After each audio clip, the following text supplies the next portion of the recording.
लोकसभा चुनाव के पहले देश में समान नागरिक संहिता यूसीसी को लेकर बहस तेज हो गई है। पीएम मोदी के एक बयान के बाद इस बात की चर्चा उठने लगी है कि क्या केंद्र सरकार समान नागरिक संहिता लागू करने की तैयारी में है।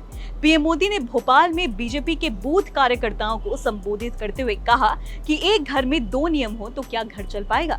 ऐसे में दोहरी व्यवस्था से देश कैसे चलेगा। पीएम मोदी के बयान के बाद सियासी घमासान शुरू हो गया है। विपक्ष ने इसे ध्यान भटकाने की कोशिश बताया है। वहीं मुसलमानों की सबसे बड़ी संस्था all India Muslim personal law board ने बैठक बुला ली है, जिससे इस मसले पर चर्चा की जाए। बैठक में यूसीसी को लेकर एक ड्राफ्ट बनाने का फैसला लिया गया है, जिसे विधि आयोग को सौंपा जाएगा। ड्राफ्ट में शरीयत के जरूरी हिस्सों का जिक्र होगा। तो आइए समझ लेते हैं कि पर्सनल लॉ बोर्ड के तहत मुसलमानों को क्या छूट मिली है। यूसीसी के आने से आखिर देश पर क्या असर होगा। हाय, मैं हूं रिया श्री, आप देख रहे हैं एबीपी लाइव। यूसीसी से मुसलमानों को क्या दिक्कत है। पहला, शादी। भारत में मुसलमान पुरुषों को 4 शादी की इजाजत है। एक धारणा है कि मुस्लिम पुरुष ज्यादा शादियां करते हैं, लेकिन भारतीय मुसलमानों में एक से अधिक शादी का चलन हिंदुओं या दूसरे धर्मों की तरह ही है।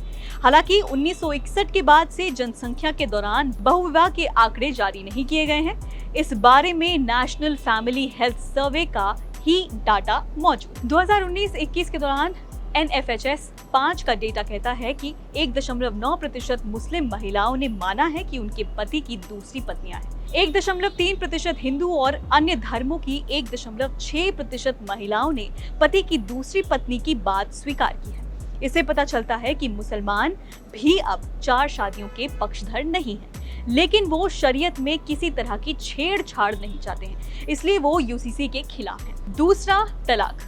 मुसलमानों में तलाक को लेकर अपना शरिया कानून है। शरीयत में इस बारे में विस्तार से जानकारी दी हुई है, जिसके तहत मुसलमानों को पर्सनल लॉ में छूट मिली हुई है। शरिया तलाक का कानून है, भारत में मौजूद दूसरे धर्मों के कानून या स्पेशल मैरिज एक्ट से अलग है। तीसरा, गुजारा भत्ता।